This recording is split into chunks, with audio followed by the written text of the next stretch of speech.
Congrats on your retirement. You're about to start the next chapter, and we're here to help. In this video, we'll show you how to fill out your pension application for the United Food and Commercial Workers International Union. We'll walk you through each step, including what documents you'll need and how to send everything to the fund office. From here on out, we'll call it the National Pension Fund, or just NPF. Please note that if you have additional service with one or more of the other following funds, merger service from a participating plan that is merged into the National Pension Fund, UFCW International Union, Industry Variable Annuity Pension Fund, and UFCW International Union, Albertsons Variable Annuity Pension Fund. There will be a separate instructional video for each one of these funds. If you're applying for a normal retirement, early retirement, or deferred vested retirement pension benefit, then this video is for you. You can request an application in one of the following three ways. Print off an application from the fund's website. Call the fund office to have an application mailed to you. Or stop by your local union office to pick up an application. Please note, if you would like to apply for a disability pension, you will need to request a pension disability application, which is different from the main pension application. You can request the disability application from any one of these three ways shown. Benefits are payable as of your annuity starting date, which is the first day of the month after you have fulfilled all the eligibility requirements to receive a pension, including the filing of an application. Usually, if you submit an application in advance of your retirement date and you are already eligible, your pension will begin on the first day of the month after you retire.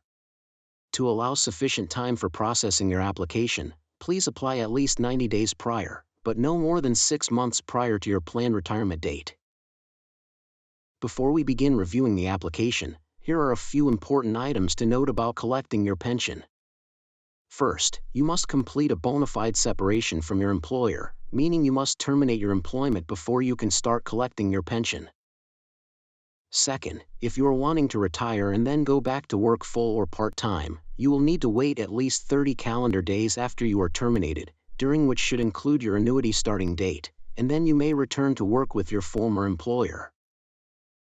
Third, the 30-day period starts the day after you have separated your employment with your employer, and your annuity starting date needs to be on the first of a month and fall within the 30-day period prior to returning to work. Please contact your local fund office should you have any questions on the dates of retiring, collecting your pension, and/or of returning to work. Before we start reviewing the application, you should be aware that the details on your pension are available to you on our secure online platform called Participant Edge. Participant Edge is a secure website where you can go to see your information related to the plan, such as contributions posted, pension estimates, and benefit payments paid. You can also print the application itself or other forms, such as a name change or address change form, and send into the fund office for updating. And once you submit your application, there is a pension status feature that tracks the progress of your pension application and is where you can even submit any missing documentation to us via an upload if needed. To access Participant Edge, you must first log into the NPF website. Click on the login icon at the top right of the web page and then select Participant Edge. You will need to register your account before it can be viewed. Click on the Register hyperlink and it will take you to the Register Form screen. Once your account is registered, you can input your username and password to access the Participant Edge homepage. You will then get taken to the home page of Participant Edge, where you will select the Pension Status icon on the left-hand side of the page. If you have an application on file, it will be shown as a submitted application, which will list the application number, along with the type of application and date that the application was received and recorded by the fund office. Click on the application number hyperlink and it will take you to the application status screen, which will display all stages of the application process along with where your application is currently at during this process. This is where you can also upload any missing documentation that still may be required that will go directly to the fund office. The application is divided up into two parts. Part 1 is where you provide information on yourself and your work history, which will allow us to determine if you qualify for a pension benefit and what your benefit options will look like. Part 2 is the election of benefits option, where you elect the benefit option you would like to receive, based off of your actual calculated pension benefit amounts. The first page of Part 1 are the instructions for the application. The second page of Part 1 is the application checklist, which provides an overview of the required forms for all participants. Additional documents to complete and return if applicable are abandonment order or separation order, if not married due to separation or abandonment. Death certificate, if spouse is deceased. Designation of beneficiary, you should mark this as not applicable unless you also have merger pension credits from a prior plan that allows you to designate a beneficiary other than your spouse for that portion of your benefit. Divorce decree, if divorce occurred on or prior to December 31, 1984. Employment questionnaire, if last workday is more than 12 months in the past. Marriage certificate, if married. Proof of military service, in order to receive pension credit for any military service. Proof of name change, if the name on the application is different from the name on the proof of age. Qualified domestic relations order aka QDRO, if one was drafted during divorce proceeding.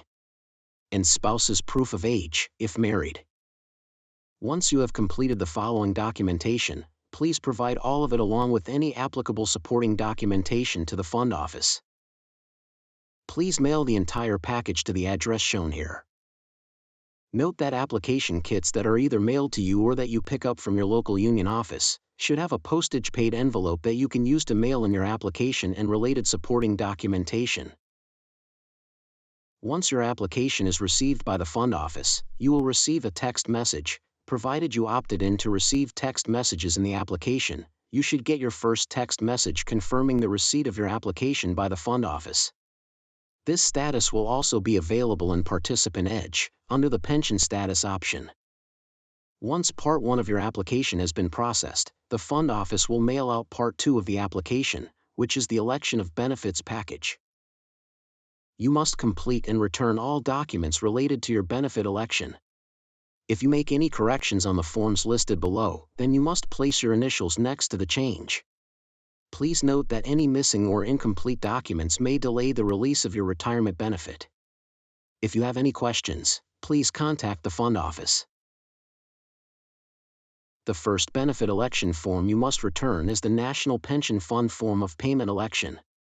A complete and valid form must be received by the fund office in order for benefits to begin. First, mark one box on page 1 of the election form, and carefully read options to see which is best for you. If electing the level income option, you must provide your most recent Social Security estimate form. Next, you must select the applicable box on the participant statement and then you must sign page 2 in front of a public notary. The date of your signature and the notary must match.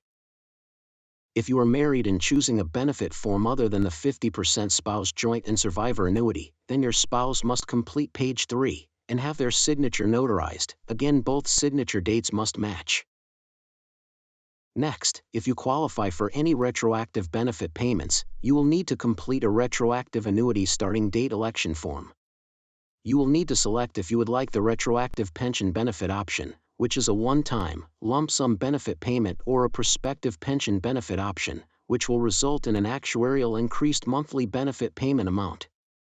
This form will need to be signed and dated, and if you are married and have elected the 50% or 75% spouse joint and survivor annuity, your spouse must sign the election form and their signature must be notarized. Both signature dates must match. Next is the lump sum packet. If the present value of your benefit is equal to or less than $5,000, you are eligible for a one-time lump sum distribution from the pension fund. You can either receive it as a one-time payment made directly to you, or you can elect a one-time direct rollover to an IRA or other eligible retirement plan. Please review the benefit explanations and special tax notice for more information. Now for the Special Purpose Benefit Packet or SPB. If your employer submitted specific contributions to the National Pension Fund between July 1984 through June 1987, you may qualify for an additional pension benefit. There is a separate video on completing the Special Purpose Benefit Election Form. Other additional forms to return are the Direct Deposit Authorization Form, the Federal Certificate for Pension or Annuity Payments, State Tax Withholding Form, and depending on your fund, the notice regarding your right to defer pension payment, the consent to waive 30-day time period form, the suspension of benefits due to reemployment form, and the designation of beneficiary for pensioners form. Once you've finished the application and gathered all the required documents, mail everything back to the fund office address listed on the top of the application. Mail the signed application, including the original, notarized forms. Don't forget to make a copy to keep for your records. Provide copies of any of the other supporting documents needed, such as birth certificates, marriage licenses, divorce decrees, and death certificates. If you are not using the enclosed postage-paid return envelopes that come with the application in the red kit folders, the envelope might get pretty thick, so make sure you put the proper amount of postage on the envelope so it gets mailed back to the fund office without delay. If you have any questions along the way, we encourage you contact the fund office. Our pension experts are standing by ready to help, weekdays from 8:30 a.m. to 5 p.m. CST. You have now completed the application process. Keep an eye out for future UFCW videos. Thank you for watching, and again, congratulations on your retirement.